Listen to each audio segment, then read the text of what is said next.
Please like and subscribe.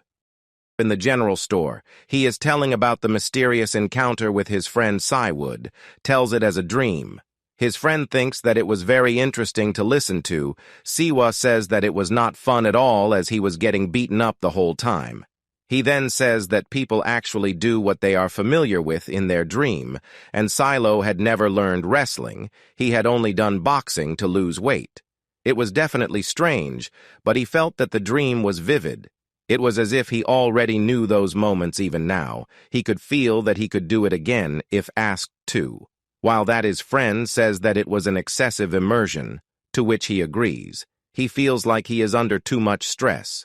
Was he really that obsessed with losing weight that he dreamed about being muscular? It felt wrong. He looks at his hand and wakes up to the fight he had just won the convenience store with his friend just now was a dream. Grandpa asks him if he is fully awake. The old man thought that he would wake after a while, but Si-woo looks around. It was not a dream. He then sees the monster that he had just defeated and is startled by that. He realizes that all this is not a dream. Everything is real and is worried about how he will get home. The old man asks the girl standing beside her house. She says that, to be honest, it was quite overwhelming even if he was just half. While Si-woo was having identity crisis, Grandpa Mangti was talking to the Yokai girl beside him. The Yokai girl was a bit disappointed in Si-woo, since she is expecting a more extravagant situation for a half-human. The Yokai girl has an arrogant behavior when she immediately insulted Si-woo by defining him stupid and pathetic. But Grandpa Mangti disagreed, since Si-woo really pulled an impressive fighting performance. But the Yokai girl was actually expecting Si-woo to use impressive magic instead of strength. It seems like the Yokai girl didn't acknowledge the fact that Si-woo just found out about his existence with no knowledge about the Yokai world. Grandpa Mangti excused the Yokai girl's rude behavior. Since Si-woo's evaluation was over, he was hoping to head back home. Grandpa Mangti was done with Si-woo's judgment when he was asleep, and he was certain that Si-woo proved himself admirably. While Grandpa Mangti consulted Si-woo, he recalled his emotions when he witnessed the potential of a half-human being. Si-woo, who took down Gyeogukui in one shot, has been hiding his real strength all this time. Based on Grandpa Mangti's judgment, Si-woo seemed to have the goblin's blood in him. It's been a while since Grandpa Mangti witnessed a goblin did an essay remove. He couldn't take his eyes off Si-woo, like he was just reminiscing about someone he once knew. Afterwards, Grandpa Mangti announced a promising judgment, including all the witnesses who had gathered to watch the duel, and especially for Si-woo. Grandpa Mangti declared that Si-woo is now officially a Yokai and not a human. He ordered all Yankees to spread the news about what happened throughout Busan. Grandpa Mangti was really looking forward for the festival, especially now that he had come across a goblin, since Si-woo is now a monster. The Yokai law registered his name as an official Yokai, and no one will be able to capture or harm Si-woo unless they have a valid reason to do so. But Si-woo didn't care and just wanted to go home. The Yokai girl was frustrated that Si-woo just wanted to go home. The Yokai girl informed Si with it unless he gained recognition for his ability to completely conceal his identity among humans. Si-woo was deeply confused because of his innocence, but then his reaction left. Grandpa Mangti no choice but to kill him, since Si-woo kept resisting to return to his real world. Si-woo immediately avoided Grandpa 90, but then he surprised himself to witness his fast reflexes. But not only could he respond quickly to a threat, he was able to ascend higher than he expected. Si-woo hoped that the two Yokai he faces won't react violently again just because he wanted to go back to his real world. As for Grandpa Mangti, he hoped Si-woo got the gist of the situation. Though Si-woo is in denial, he is now considered to be a monster. Even moments prior, he felt like his body trembled. Grandpa Mangti explained that among the monster species, the goblin species' power is undoubtedly considered to be the best. Even if Si-woo is in a state that is akin to a newly awake, Si-woo's strength will easily exceed than an ordinary human dozens of times over, because for an ordinary human body, it would naturally be ruined if it was held the wrong way. Si-woo understood Grandpa Manty's lecture about his real nature, but Si-woo was just concerned that he must wait for 500 years. Fortunately, Grandpa Manty assured that Siwa would only need half a year, because in the Yokai world, the only reason why there was a 500-year restriction is because the previous Crown King wrote the law. But since they have finally reached the certain point, the next Crown King could rewrite the law. Grandpa Monkey shared a story occurred 666 years ago. Back then, all monsters were free to enter and exit the human realm. Because of how powerful the Yankees, all humans could do was to run away. Humans would tremble and fear the yak eyes, especially whenever it appeared at night. But then, not all yak eyes are bad. Sometimes there are yak eyes who would protect the humans from their own kind.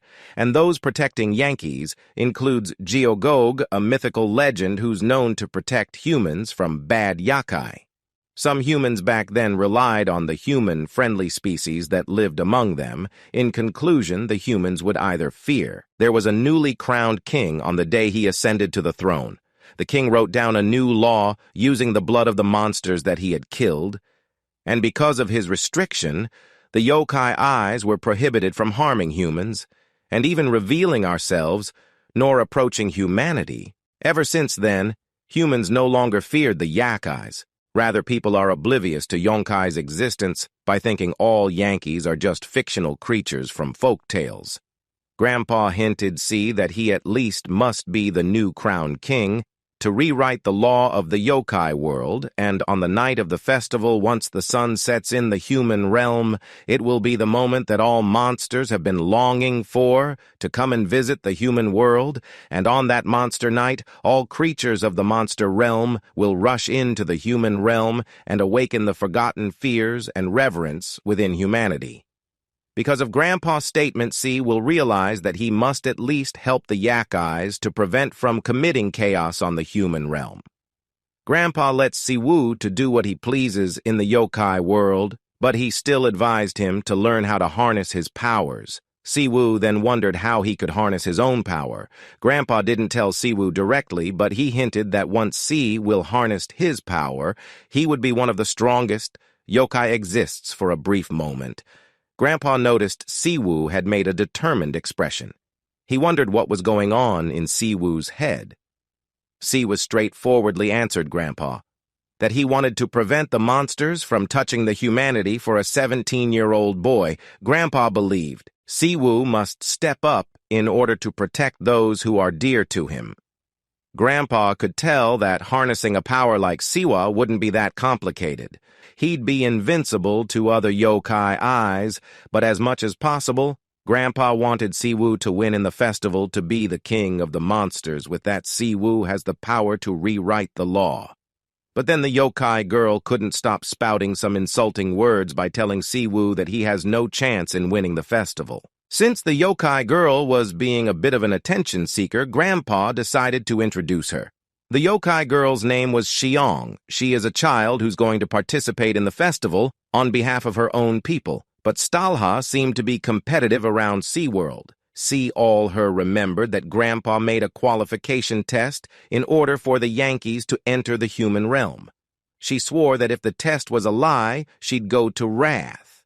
Grandpa just ignored. All his rudeness and explained to Si-woo that Sialha just wanted to enter the human realm.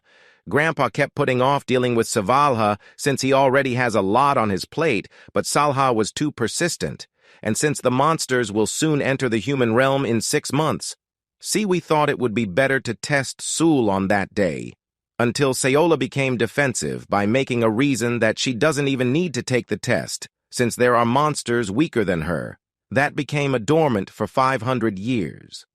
Grandpa is fully aware of Sealha's potential, and that's his reason why it was difficult to judge Xialka's qualification, since she is the type of person who has no patience and self-control.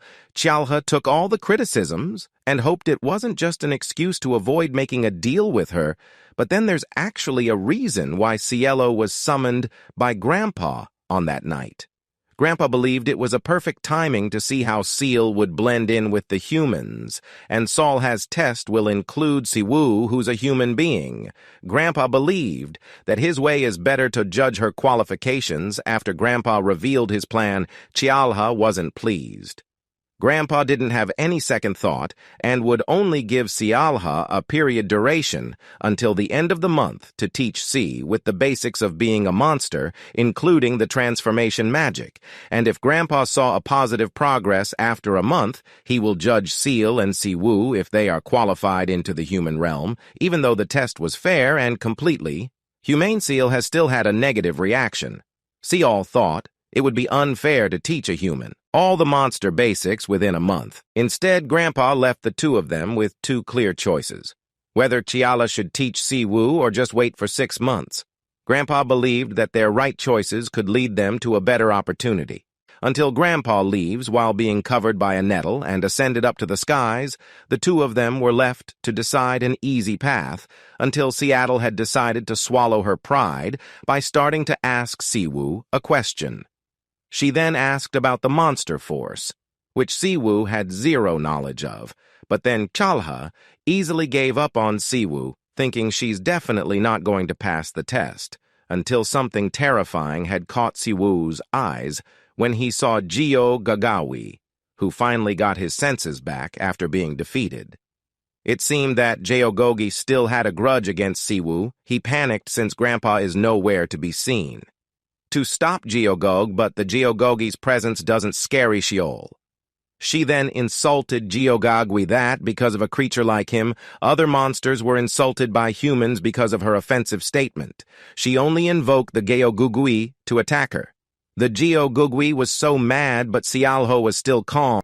But since the pure goblins had disappeared, she then prompts the monster to just go ahead and try to attack her.